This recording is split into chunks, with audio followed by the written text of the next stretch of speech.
Hvad var det, der skete, dengang du kom hjem fra professionel fodbold? Det er utroligt, I to jeg altid finder sammen. Der havde Arne og mig en forbindelse. Ja. Det har vi haft altid. Altid, ja.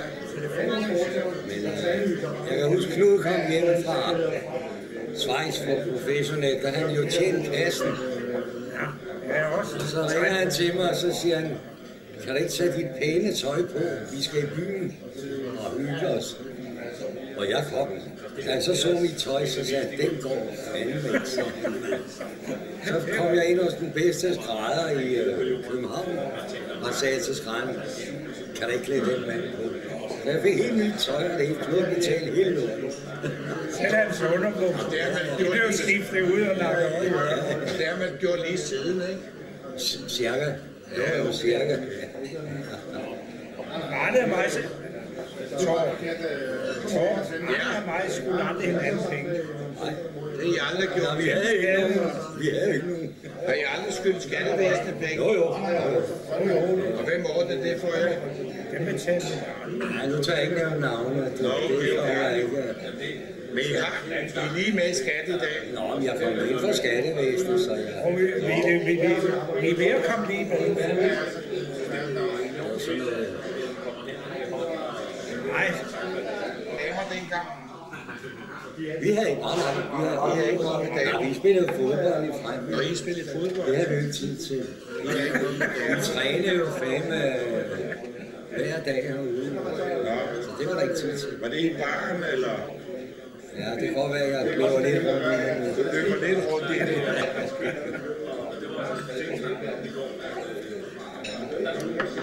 Men det var en sjov tid. Men hen over klubbernes grænser. Det er utroligt, at med det liv, vi førte, at klubben kom på landsholdet.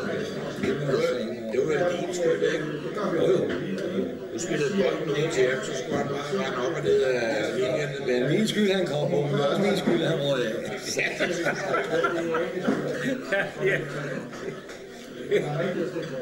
Nej, vi havde sgu mange gode stående. Fra min ungdomstid. Dem der Arne kendte. Det var hårdt selskab. Nej, jeg var den, der drak mindst, og han var jo nødt til det. Nu var jeg kendt i byen. Men jeg var ikke sådan overlegen, at jeg ikke ville være sammen med nogen, der spillede på lavere. Jeg godt være sammen med Venner. Det kan de godt lide. Der var ikke noget med, at jeg var division. Du har jo også en fremragende kapitalisme, ikke? Det vil jeg godt sige ja til. Vi tror bare, at det er ordentligt. Ja, så han må... Indtil jeg fik den der inde på parken, ham der i Jørgen. Nej, jeg mener, han hedder Werner Nielsen. Ja, mange lyster med. Ja, var det ikke Werner Nielsen?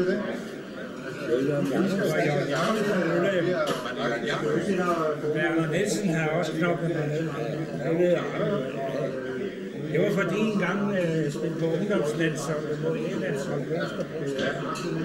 Han er jo fuldstændig fri med 5-1.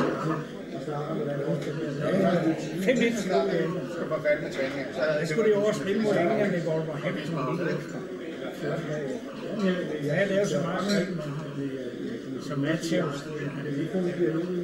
Han kom hjem fra England til det var meget værre at spille op på flyet for 14 dage siden. Så skræmt bare altså. Ja, jeg har både spillet over på Jensen, jeg har spillet over for Werner. Du er meget klog. Børn fra Manchester United. Og 3 af de hurtigste. Hvor mange gange har du trænet? Det er ikke så meget. Der er ikke noget, der hedder Gennemsnit 2 gange. Så spiller kamp om lørdag. og så kamp om lørdag eller søndag.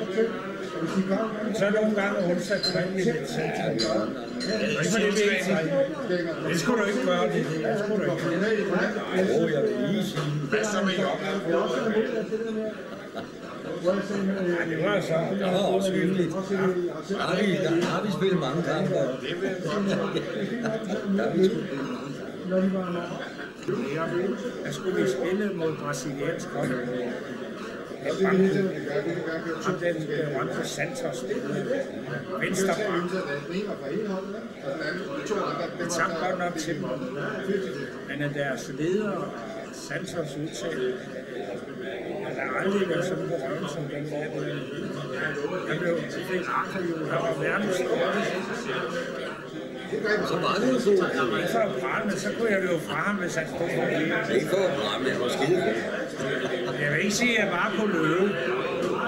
Jeg synes også, I er meget beskeden, jer to.